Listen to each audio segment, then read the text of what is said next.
Selamat pagi semuanya. Namo Sang Yang Adi Budaya, Namo Buddhaya. Namo Buddhaya.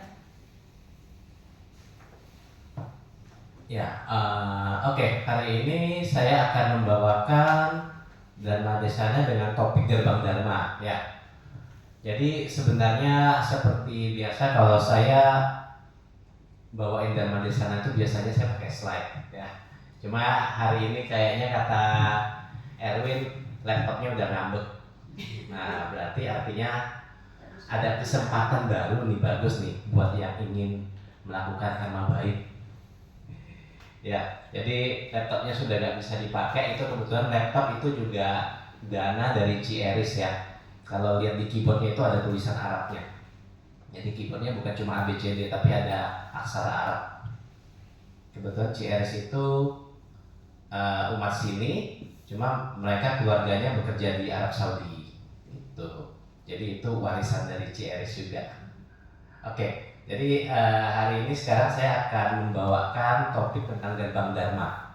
Ya, gerbang, kalau kita dengar kata gerbang itu kan diasosiasikan dengan tempat awal ya, awal untuk kita masuk ya, awal masuk, tempat kita awal masuk, mulai kita kemana-mana pasti menemui gerbang ya, gerbang.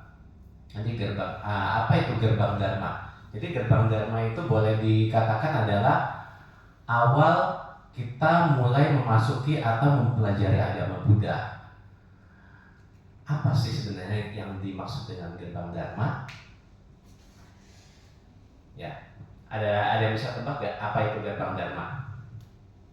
Itu ada dalam setiap sehari-harinya kita, jadi hampir setiap minggu pasti kita bacakan itu.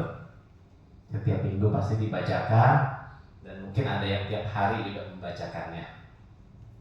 Oke, jadi awal mula dari gerbang Dharma ini ada di cerita dari Upasaka Tapusa dan Balika. Ya, jadi ada cerita Tapusa dan Balika, ada dua orang. Ini berasal dari Vinaya Pitaka, Mahawaga, bab 1 ya, Mahakandaka. Jadi setelah Pangeran Siddhartha mencapai kebudaan, beliau selama 7 minggu kan berdiam menikmati kebudaannya itu. Jadi baru mencapai Buddha ceritanya. Pangeran Siddhartha belum mencapai Buddha. Nah, pada minggu ketujuh beliau menikmati kebudaannya itu kebetulan melintas. Jadi ada rombongan pedagang yang bernama satu Tapusa, satu lagi namanya Balika ya. Mereka melintas, mereka bersama rombongannya melintas, mereka jalan, mereka melihat ada seseorang yang sedang bermeditasi di bawah pohon. Nah, mereka melihat sosok yang sedang bermeditasi itu, alias itu adalah Sang Buddha. Sosok yang bermeditasi itu sangat pokoknya kelihatan lah auranya, sangat tenang, sangat bagus ya, sangat powerful. Nah, jadi mereka Tapusa dan Balika itu mereka tergerak untuk mendanakan makanan kepada Sang Buddha. Nah, di sana mereka mendanakan itu bola-bola madu. Jadi itu sejenis kue yang terbuat dari madu ya. Dan itu boleh dikatakan itu adalah makanan pertama Sang Buddha setelah mencapai pencerahan sempurna ya. Sebelumnya kan Pangeran Siddhartha ya. Kalau kita biasa sebutannya beda. Pangeran Siddhartha itu adalah sebelum mencapai pencerahan. Kalau Sang Buddha itu adalah Pangeran Siddhartha setelah mencapai pencerahan. Jadi, nah ini adalah makanan pertama Buddha setelah mencapai pencerahan. Itu adalah persembahan dari Tapusa sama Balika ini. Nah, ketika mereka memberikan dananya kepada Buddha, Buddha lalu memberikan ini ya, wejangan gitu kan ya, memberikan wejangan, ngobrol-ngobrol. Dan pada saat itu mereka terinspirasi, mereka langsung terbuka matanya, mereka terinspirasi, dan akhirnya mereka adalah umat Buddha yang pertama ya, umat Buddha yang pertama setelah benar-benar ada Sang Buddha mencapai pencerahan itu ya. Jadi umat Buddha seperti kita-kita ini semua, jadi umat biasa. Jadi Tapusabalika itu adalah umat pertama yang menyatakan berlindung kepada Buddha, Dharma ya, Buddha dan Dharma. Jadi ketika itu mereka mengucapkan Buddhang saranang gacchami, Dhammang saranang gacchami.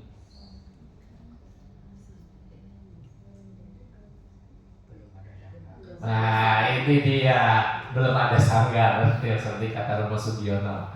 Ya, jadi pada saat itu kan Buddha baru mencapai pencerahan ya. Jadi Buddha belum punya murid-murid yang menjadi bante, itu belum ada ya.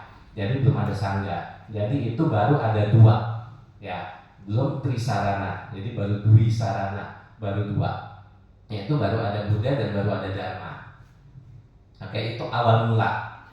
Awal mula dari cikal bakal ada parita tisarana. Ya. Ya, lalu setelah itu bertemu itu selesai. Selanjutnya Buddha bertemu dengan 5 pertapa. 5 pertapa, kalau ingat 5 pertapa ini ada teman-teman Buddha ketika Pangeran Siddhartha baru mulai latihan mau menjadi latihan pertapa. Beliau latihan dengan 5 pertapa ini. Akhirnya ketika beliau bertemu dengan mereka, beliau mengajarkan Dharma kepada 5 pertapa itu, dan 5 pertapa itulah yang akhirnya menjadi Sangga yang pertama ya. Dan semenjak itulah baru ada yang namanya Sangga ya. Sangga itu kan komunitas ya, komunitas pelatih diri yang sudah mengabdikan dirinya untuk Buddha Dharma ya. Sejak itulah baru adanya Sangga. Jadi baru lengkap. Nah itu kan tadi kan ceritanya baru, tapi ketika mereka ditahbiskan oleh Buddha menjadi Sangga itu pun mereka tidak membacakan Tisarana, Buddhang Saranang Gacchami, karena mereka kan baru Sangganya ya kan. Nah gimana ada Tisarana? Ini adalah yang cerita yang ketiga tentang Ayah Yasa. Ayah Yasa itu ada di Mahawaga 1 bab 7 ya. Jadi ada seorang ini sama konglomerat juga, saudagar kaya ya, yang bernama Yasa. Jadi ada ini namanya Yasa ya. Yasa ini suatu hari dia bosan. Dia punya istana banyak, punya rumah banyak, punya orang-orang penyanyi yang banyak. Suatu hari, suatu malam mereka habis party semua ketiduran. Pagi-pagi pas si Yasa bangun, dia melihat semuanya ketiduran. Gadis-gadis yang penari, penyanyi itu ketiduran. Ada yang ileran ketiduran, ada yang mengigau tidurnya kayak gitu ya. Pokoknya itu benar-benar gak cantik lagi gitu ya. Jadi mereka gadis-gadis itu gak cantik lagi, dan dia melihat itu semua, dia merasa itu membosankan ya.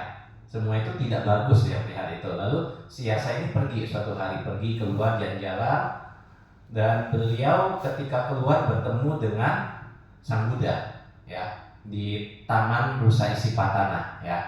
Ketika itu beliau bertemu dengan Sang Buddha, lalu Buddha mengajarkan Dharma kepada Yasa. Buddha mengajarkan Dharma kepada Yasa, lalu akhirnya Yasa tergugah hatinya dan Yasa meminta ditahbiskan sebagai biku. Jadi si Yasa ini menjadi biku ya, sudah menjadi biku mengikuti Sang Buddha. Lalu ayahnya Yasa ini besok pagi mencari Yasa, loh anak saya kemana? Kok anak saya gak ada? Anak saya kok hilang? Nah, lalu ayahnya meminta semua pengawalnya, semua bawahannya untuk mencari si Yasa. Ayahnya sendiri ikut keluar cari juga. Ketika berada di Taman Rusa Isipatana, ayahnya di sana, ayahnya mencari Yasa namun tidak menemukan. Jadi sebenarnya Yasa ada di sana, cuma Yasa ini dimumpetin sama Sang Buddha, dibuat supaya gak kelihatan oleh Sang Buddha. Nah, kenapa begitu? Karena Buddha ingin memanfaatkan momen tersebut untuk memberi pelajaran, memberi wejangan Dharma kepada ayahnya Yasa itu. Akhirnya setelah ayahnya Yasa diberi wejangan dan mencapai pengertian, ayahnya Yasa itu mencapai Sotapana. Sotapana itu satu tingkat kesucian, ya, udah satu tingkat kesucian. Dan di saat itulah ayah Yasa itu berikrar mengucapkan Trisarana untuk pertama kalinya, yaitu saya berlindung kepada Buddha, saya berlindung kepada Dhamma, saya berlindung kepada Sangha. Ya, jadi itu cikal bakal dari Trisarana yang biasanya kita bacakan itu. Ya, udah tahu ya Trisarana ya, ada ceritanya juga. Ya, Trisarana ada 3. Trisarana, tri itu 3. Ya, sama kayak sekarang itu kita juga ngomong tri 3 ya. Bahasa Inggris juga tri juga ya. Mungkin bahasa Inggris ngambil dari zaman Sang Buddha itu berarti ya bahasanya ya, tri gitu ya. Trisarana 3 perlindungan. Buddhang saranang gacchami, Dhammang saranang gacchami, Sanghang saranang gacchami. Kalau ya ini ada di halaman 28 ya. Di halaman 28 buku paritanya boleh sambil dibuka juga. Saya ingat dulu zaman dulu saya pernah baca itu rumus saya pergi berlindung kepada Buddha. Gitu kayaknya dulu terjemahannya begitu ya. Ada pergi berlindung kepada, jadi ada kata perginya. Kalau sekarang kan aku berlindung kepada Buddha, aku berlindung kepada Dharma, aku berlindung kepada Sangha. Oke, jadi di sini kata-katanya adalah aku berlindung kepada Buddha. Kenapa berlindung kepada Buddha?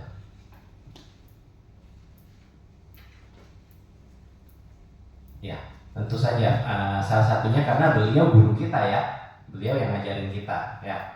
Tetapi di luar dari segala itu, kenapa Buddha?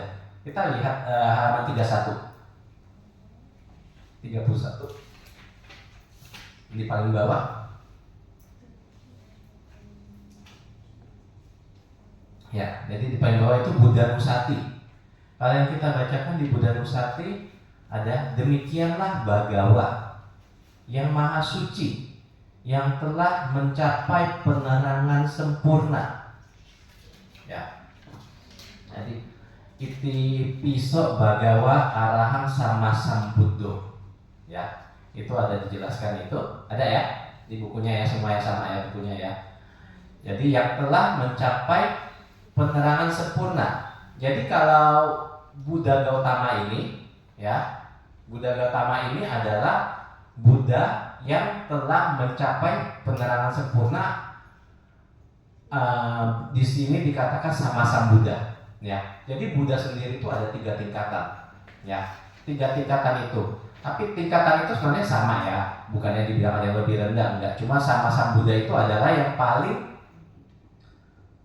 pengetahuannya paling tinggi. Sama Sang Buddha itu paling spesial ya, dan kita beruntung kita lahir dan kita masih bisa mendengarkan ajarannya dari sama Sang Buddha ini ya. Jadi sama Sang Buddha ini beliau adalah beliau mendapatkan pencerahan dari hasil usahanya sendiri dan bisa mengajarkan dharma kepada kita ya. Kalau yang lainnya kan ada Pacceka Buddha dan ada Sawaka Buddha ya. Sawaka Buddha sama Pacceka Buddha. Yang satu itu belajar sendiri tapi tidak bisa ngajarin ke orang-orang. Jadi ilmunya cuma bisa disendiri aja, nggak pandai ngajarin ke orang-orang. Satu lagi bisa belajar dari guru lain, akhirnya menjadi Buddha, ya, tapi masih belum selihai seperti sama Sang Buddha, kayak gitu ya. Jadi sama Sang Buddha yang telah mencapai penerangan sempurna. Yang kedua, sempurna pengetahuan serta tindak tanduknya saja, serta tindak tanduknya, ya. Jadi beliau ini, Sang Buddha ini sempurna bukan cuma pengetahuan aja, bukan cuma kepintaran teori, bukan cuma teori, tapi tindak tanduknya, perilakunya semua sempurna. Yang ketiga, sempurna menempuh sang jalan.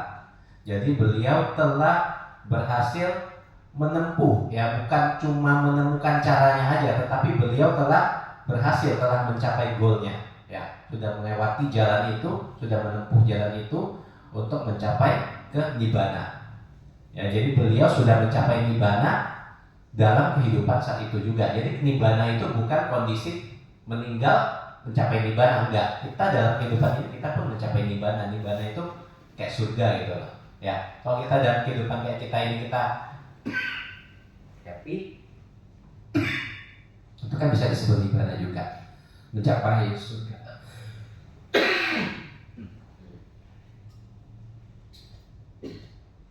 Oke, jadi sempurna menempuh sang jalan ya. Pengenal segenap alam. Pengenal segenap alam ini Sugato Lokawidu, mengenal segenap alam. Jadi Buddha ini mengenal segenap alam, semua 31 alam kehidupan, semua beliau mengetahuinya dengan baik. Dari alam neraka sampai alam manusia dan alam surga ya. Pengenal segenap alam. Pembimbing manusia yang tiada taranya. Nah, ini adalah yang paling spesial dari sama-sama Buddha ini. Pembimbing manusia yang tiada taranya. Ya. Jadi sebenarnya bukan cuma manusia, di bawahnya kan ada lanjutannya, guru, para dewa dan manusia. Kenapa pembimbing manusia tiada taranya? Karena Buddha ini, sama-sama Buddha ini ada satu skill khusus yang hanya dimiliki sama-sama Buddha, yaitu beliau tahu.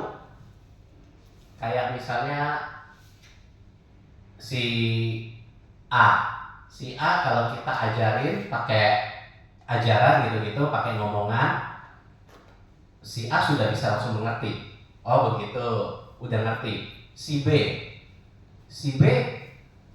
tidak seperti si A. Si B harus dipraktekkan atau ditunjukkan. Ya, seperti kita memasak. Ada yang memasak, kita baca resep aja udah ngerti, udah bisa. Ada yang harus melihat, oh caranya dimasukkannya kayak gini, masukkan ini dulu, harus melihat dulu, atau diajarin cara masak langsung di depannya baru bisa mengerti. Nah, sama-sama Buddha itu punya skill yang bisa membuat orang itu mengerti. Karena kan kita manusia semua kan beda-beda ya. Ada yang pinter, ada yang kurang pinter. Salah satu ajaran, salah satu contohnya adalah ada satu Bante, murid Sang Buddha yang kurang pinter. Itu disuruh hafal, baca sebentar, besoknya lupa, baca sebentar, besoknya lupa. Lalu akhirnya Buddha memberikan satu metode. Buddha memberikan satu sapu tangan putih kepada Bante itu. Sapu tangan putihnya disuruh digosok-gosok dan lalu berkata, apa ya yang ngomongin, saya agak lupa. Ada seperti dia digosok-gosok, setelah digosok-gosok itu sapu tangannya berubah menjadi warna apa? Sapu tangan putih. Kita gosok-gosok terus. Lama-lama masih putih gak? Kotor. Enggak, jadi kotor malahan. Dari sanalah Bante itu akhirnya mengerti. Oh begitu, ternyata Dharma itu begitu. Dari sana Bante itu mengerti dan akhirnya malah mencapai pencerahan, kayak gitu ya, mencapai arahat. Jadi spesialnya dari Buddha ini salah satunya adalah pembimbing manusia yang tiada taranya, guru para dewa dan manusia yang sadar, yang patut dimuliakan. Jadi ini adalah kualitas-kualitas dari Buddha. Makanya kenapa kita salah satunya berlindung kepada Buddha ya.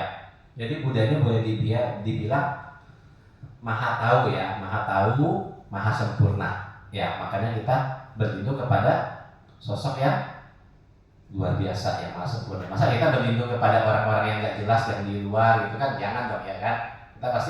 Kita mau cari perlindungan, cari guru kan pasti cari yang terhebat dong, kan gitu. Sebentar ya, mohon maaf saya izin ambil minum dulu.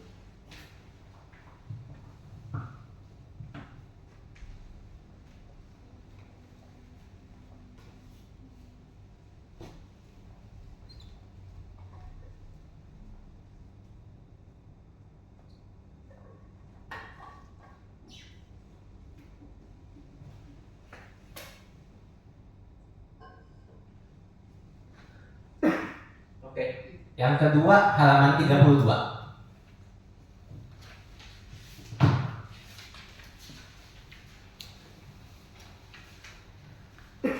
Kualitas-kualitas dari Dharma dan Nusati. Ya. Jadi Yang pertama, dharma telah sempurna dibabarkan oleh Bhagawa. Jadi dharma ini, ajarannya Buddha ini telah sempurna diajarkan. Ya, nanti ajarannya sudah sangat sempurna, sudah dikasih tahu dari awal sampai akhir, detil-detilnya dengan simpel, mudah dimengerti, jadi bisa dimengerti oleh manusia dan para dewa. Ya, jadi sudah diajarkan dengan sangat baik, dengan hal-hal, dengan contoh-contoh dan segalanya sudah sangat simpel, jadi bisa dimengerti ya, manusia bisa mengerti itu. Jadi memang diajarkan untuk manusia juga. Berada sangat dekat, dharma itu ada di sekeliling kita. Salah satunya mungkin kalau yang enggak ini dharma, misalnya kita bilang anicca. Anicca apa? Tidak kekal ya. Jadi barang-barang bisa rusak kan? Segala barang-barang yang ada di sekitar kita bisa rusak kan? Kadang mungkin pecah, jatuh, laptopnya rusak hari ini. Ya itu anicca. Ya, itu dharma. Kalau kita bisa melihat itu, kita ya, oh iya, dharma memang bisa rusak, ya sudahlah, gitu loh. Ya bisa. Jadi kalau enggak ini nanti, aduh, saya kesel, laptopnya rusak, saya presentasi udah bikin bagus-bagus, nggak bisa ditampilin. Nah, tapi kalau kita menyadari ya memang gitu, kadang ya barang bisa rusak, ya gitu kan, ya sudah.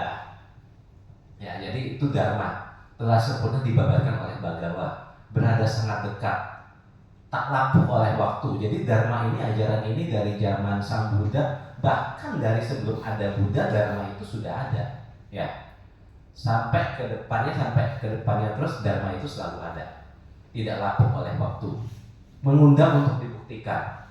Jadi itu bisa dibuktikan ya, bisa dibuktikan oleh kita. Bahkan bagi yang non-Buddhis juga bisa membuktikan dharma itu ya, mengundang untuk dibuktikan, menuntun ke dalam batin ya, menuntun ke dalam batin. Jadi dharma itu menuntun ke dalam batin, ke dalam hatinya kita, untuk dapat diselami oleh para bijaksana dalam batin masing-masing. Jadi dharma itu bersifat personal juga ya, pengertian masing-masing kan berbeda ya. Jadi personal juga, jadi dapat diselami oleh para bijaksana dalam batin masing-masing. Kalau kita sudah latihannya oke, pengetahuannya oke, kita latihan, kita meditasi, kita akan mengenal dharma ya. Kita akan melihat dengan jelas apa itu sih sebenarnya yang dharma yang diajarkan oleh Buddha. Jadi bukannya cuma tahu dari bacaan, dari oh dharma tuh gitu, enggak. Tapi kita baru benar-benar mengerti, bukan sekedar baca aja. Itu jadi kualitas-kualitas dari dharma. Yang ketiga, Sangha Nusati. Ya, yang ketiga Sangha Nusati. Jadi itu adalah kualitas-kualitas dari sangga. Sangga itu apa? Sangga itu waktu zaman Sang Buddha adalah sekumpulan para biku, terutama Arya biku yang telah mencapai suatu tingkat kesucian ya.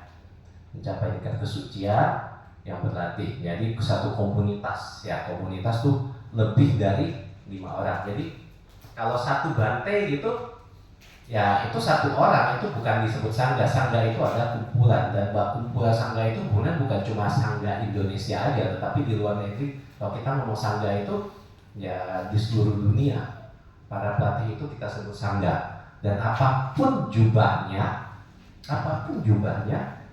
tetap kita harus menghormati sangga itu ya. Apapun bahasanya, apapun jubahnya, kalau kita menemukan ketemu sama sangga, kita harus menghormatinya ya. Sangga siswa Bhagawa telah bertindak baik. Jadi murid-murid Bhagawa ini yang telah bergabung dalam sangga telah bertindak baik. Sangga siswa Bhagawa telah bertindak lurus ya, telah bertindak lurus, telah lurus perilakunya, benar. Jadi mengikuti ajaran-ajaran dan aturan-aturan dari Buddha. Sangga siswa Bhagawa telah bertindak benar. Jadi mereka bertindak benar. Sangga siswa Bhagawa telah bertindak patuh. Ya, mereka juga sama. Ini kualitas-kualitas dari sangga itu. Mereka merupakan 4 pasang makhluk, terdiri dari 8 jenis makhluk suci. Sangga di sini terutama adalah para pelatih diri yang terutama telah mencapai tingkat kesucian ya. Jadi itu Sotapati Maga, Sotapati Pala, Sakadagami Maga itu semua ada tingkat kesucian ya. Dimana kalau sangga yang telah mencapai tingkat kesucian itu, mereka akan terlahir paling banyak 7 kali. Setelah terlahir 7 kali itu mereka akan mencapai nibbana juga. Jadi sudah tidak akan terlahir sebagai makhluk apapun lagi ya. Jadi itu ada tingkat kesucian. Cuma apakah ada bante-bante yang telah mencapai tingkat kesucian di dunia ini? Ada, ya ada. Cuma Buddha sendiri sudah pernah mengatakan bahwa bante apapun itu tidak boleh sombong ya, tidak boleh sombong, tidak boleh menunjukkan bahwa saya spesial, saya telah mencapai tingkat kesucian ini, itu jadi nggak boleh. Jadi Buddha melarang kayak gitu. Jadi ada, jadi kita tetap menghormat kepada. Jadi kalau kita memberikan dana kepada biku, ada biku ya di sini mungkin kadang ada 1, ada 2 bante. Ketika kita berdana kepada bante itu, yang kita niatkan ada dalam pikiran kita adalah kita berdana bukan kepada orang itu, bukan kepada misalnya bante ini, bante itu. Kita bukan berdana kepada orangnya itu, tetapi kita berdana kepada sangga ya. Jadi dana itu kita untuk komunitas sangga ya. Jadi cuma melalui diterima oleh bante itu, tetapi dananya ada untuk sangga ya. Itu ya. Itulah sangga siswa bagawa, patut menerima pemberian ya. Jadi patut menerima pemberian. Tempat bernaung itu tempat untuk berlatih, tempat tinggal ya, tempat bernaung, persembahan serta penghormatan. Jadi sangga itu patut menerima persembahan, kita patut mempersembahkan hal-hal yang baik serta penghormatan kepada anggota sangga. Mereka adalah ladang kebajikan yang tiada taranya di alam semesta ya. Jadi sangga itu adalah ladang kebajikan yang tiada taranya di alam semesta. Jadi kalau kita mau berdana, salah satunya yang paling bagus adalah kepada anggota sangga. Kayak kita mau menanam apalah ya, bibit-bibit ya, tumbuhan itu ya, buah-buahan. Ada tanah yang gersang, ada tanah yang subur. Kita mau tanamnya di mana? Pasti yang di subur ya. Itulah demikian juga sangga itu adalah tanah yang paling subur ya, ladang kebajikan yang tiada taranya di alam semesta. Jadi itu Buddha, Dharma, dan sangga. Lalu di Tisarana itu ada Saranang Gacami ya. Saranang Gacami itu, saranang itu sendiri artinya adalah perlindungan. Sarana ya. Kalau Gacami itu artinya pergi. Dulu pergi ya, kalau diartikan satu-satu gitu. Tetapi kalau diartikan sekarang, aku pergi berlindung kepada ini kan lebih kurang serk ya, kurang pas, kita mau pergi lagi gitu ya. Jadi makanya sekarang secara tata bahasa aja sih itu ya. Jadi ada aku berlindung kepada Buddha, aku berlindung kepada Dharma, aku berlindung kepada Sangha ya. Itu Tisarana ya. Jadi Tisarana itu artinya. Jadi apa itu Tisarana? Apakah kita cuma berlindung apa aja? Apakah Tisarana itu kita cuma berlindung, kita cuma bacakan aja, tiap hari kita bacakan aja? Apakah cuma begitu? Enggak ya. Jadi Tisarana itu bukan cuma parita yang kita bacakan. Jadi itu adalah awal kita mempelajari Buddha Dharma, kita membacakan Tisarana. Lalu setelah Tisarana, kenapa kita mau mengikuti Buddha? Setelah kita mengatakan komitmen kita, oh saya mau menjadi murid Buddha, saya mau menjadi murid Dharma, saya berlindung kepada Dharma, saya mau berlindung kepada Sangha. Apa selanjutnya? Ya selanjutnya kalau kita sudah punya komitmen itu, kita pasti akan menjalankan hal-hal yang disarankan oleh Sang Buddha. Ya. Jadi kita tahu Dharma itu kan ajaran dari Buddha. Apakah kita cuma belajar aja? Belajar kayak di sekolah gitu, belajar Dharma. Oh, ya kita harus berdana, kita harus berbuat baik, kita tidak boleh membunuh, ya kita ada larangan-larangan juga, kita tidak boleh mencuri, tidak boleh asusila. Apakah cuma sekedar kita tahu, tapi kita nggak mempraktekannya? Kan enggak ya. Jadi setelah kita dari trisarana itu adalah kita harus mempraktekkan, ya kita mempraktekkan apa yang diperbolehkan dan tidak diperbolehkan oleh Buddha. Jadi kita praktekkan itu. Bisa juga seperti kalau analogi yang lebih sederhana itu, dan semua itu ada balik ke kita, diri kita sendiri ya. Analogi sederhananya adalah kita sakit, ya kita sakit, bukan badannya aja yang sakit, kita hatinya sakit, batinnya sakit. Jadi kita umpamakan Buddha itu adalah dokter, ya Buddha adalah dokter. Kita udah percaya kepada dokter ini, kita udah berlindung pada dokter ini, kita percaya kepada dokter ini. Kita pergi ke dokter, lalu dokternya bilang, oh kamu ini sakitnya ini saya kasih kamu obat. Obatnya itu apa? Dharma. Obatnya itu adalah dharma. Ya, setelah kasih obat dharma. Nah, setelah kasih obat, ya kamu ngambil obat ya nanti ya di depan. Dikasih obatnya di depan. Yang kasih obat siapa? Itu sangga. Sangganya yang memberi kita obatnya, lalu susternya ya. Susternya ngasih kita obatnya, susternya yang menjelaskan, ini loh obatnya, dimakan sebelum makan. Yang ini sebelum tidur. Yang ini obatnya setelah makan.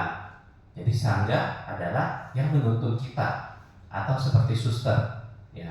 Jadi kalau kita kita sudah bertekad, kita sudah yakin, kita sudah menyatakan perlindungan kepada trisarana, Buddha, Dharma, dan Sangha, ya harus kita jalani. Kalau kita udah dikasih obat terus kita nggak makan, gimana? Sembuh nggak?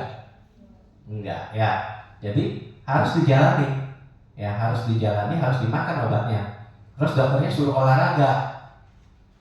olahraga, jangan begadang, kurangin manis. Terus kita nggak jalanin, sembuh nggak? Cuma makan obat aja, tapi yang lain pantangannya semua kita nggak ikutin, nasihatnya nggak diikutin, enggak. Ya atau mungkin sembuh sebentar waktu makan obat, habis itu sakit lagi, ya kan? Ya itu kenapa kita harus berlatih. Jadi Buddha, Dharma, dan Sangha ini, trisarana ini adalah gerbang awal kita untuk mempelajari Dharma, ya mempelajari Buddha, Dharma, dan lalu kita mempraktekannya. Kayak gitu ya. Jadi kira-kira begitu untuk trisarana ini. Mungkin ada yang mau kasih masukan atau saran atau ada pertanyaan mungkin?